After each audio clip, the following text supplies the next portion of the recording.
Univenture a été imaginé après une première expérience d'une compétition de business plan, de projet d'innovation, et qui a montré le potentiel en Tunisie des entrepreneurs tunisiens.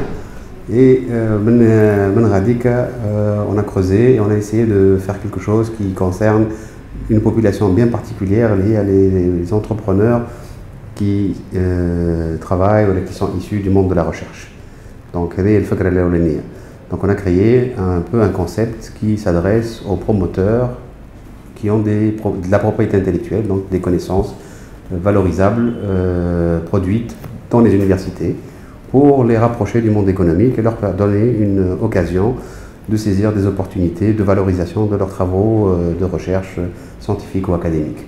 La première leçon, c'est que nous avons la capacité de produire un flux de projets d'innovation en Tunisie.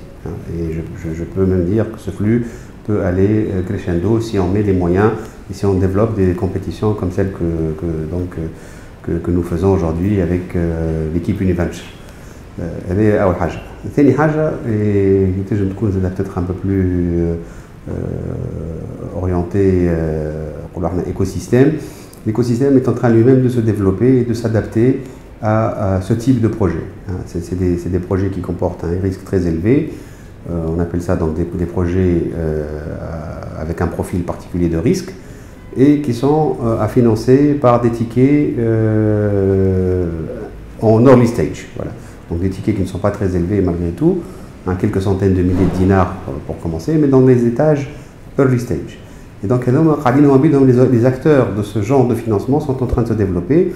Notre association Carthage Business Angels a contribué aussi au développement de ce genre de démarche en lançant Capitalise Seed Fund en 2012. Donc aujourd'hui, on est en train de chercher et d'attirer des fonds pour pouvoir continuer à irriguer ce type d'initiative et de ce type de projet.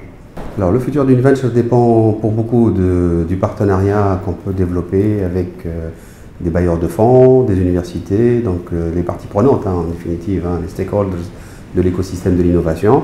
On est très optimiste, on pense qu'avec la